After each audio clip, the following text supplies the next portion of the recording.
Shares of Driven Brands are in focus this morning after reporting record revenue in 2022, driven by a 14% boost to same-store sales and 9% net store growth.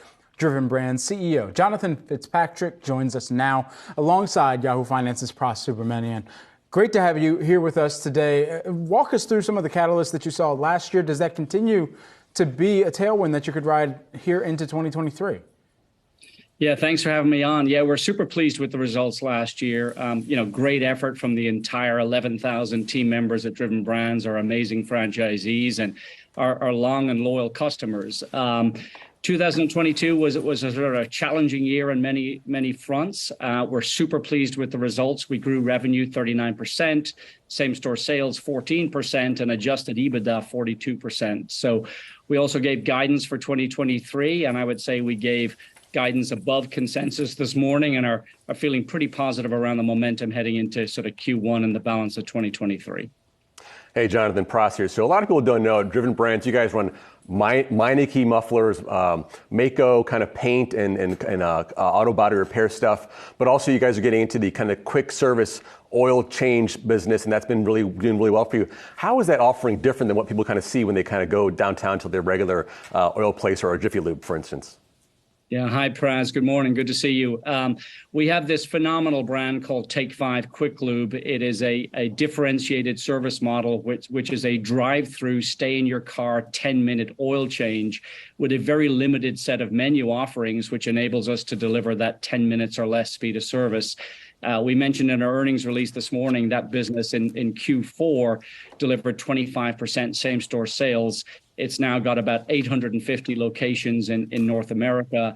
We grew unit count by about 20% last year and expect to grow unit count another 20% this year, primarily with franchise locations. So an unbelievable business model that is super convenient, fast, and friendly for our consumers. And then, we're also rebranding our car wash business. We have 400 car wash locations. We're leveraging the success with the Take 5 Quick Lube business, rebranding all of those stores to Take 5 Car Wash.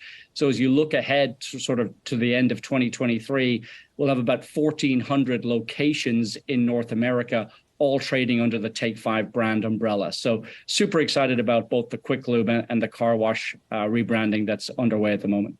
Jonathan, it's Julie here. Across all of your brands, and you mentioned 2022 was a challenging year, it's also been challenging for car sales, right? In part because of what we've seen on the pricing and availability front.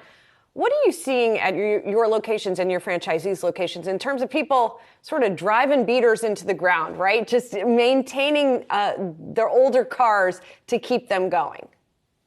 Yeah, Julie, great question. And I think it's important for people to understand that the average age of the vehicle has crossed 12 years. It did so last year, but that age of the vehicle has been expanding over the last decade. And why is that happening? It's because cars are made better 10, 15 years ago than they were 30 and 40 years ago. So cars last longer. When you look at sort of the macro backdrop in 2022, and certainly I think in 2023, the cost and availability of new cars and the cost of, used cars is at an all-time high.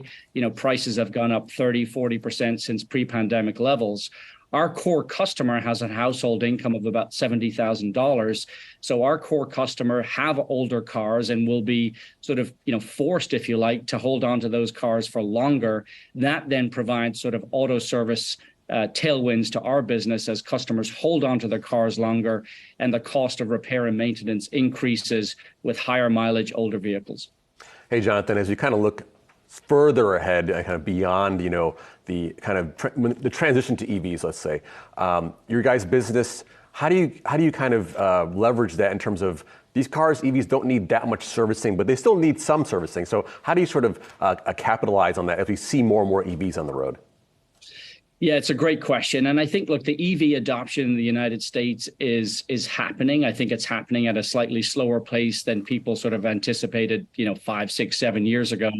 As a percentage of the overall car park, we've got 280 million vehicles on the road today, with about less than 5% being fully electric vehicles. And that being said, we're very conscious of the opportunity with EV as we look into the next decade. Two things that we did over the last couple of years: we got into the car wash space, and obviously we wash all types of cars in our car wash business. And then last year we entered into the auto glass replacement business, which again is ambivalent to what type of vehicle it has. So we're excited about the transition to EV. I think it's probably going to take a little bit longer than people think. And then strategically, we're leaning into the opportunity with obviously glass and car wash, as I just mentioned. It sounds like a pretty significant structural shift, though, especially for the parts of the vehicle that you've grown accustomed to servicing over years. Where does that also mean further restructuring of not just the amount of franchisees that you work with, the types of products that you then take on as inventory, and over what time span are you kind of looking out into the future to already get ahead of some of these potential changes? Yeah, Brad, I mean, we've sort of modeled what EV adoption looks like and taken all sort of inputs from lots of smart people who've looked at this. We don't think there's a tipping point in terms of EV getting to a majority of the car park until the late 2030s. So if you look at our quick lube business, for example, we've got at least 10 more years of significant growth, both revenue, unit count, and bottom line.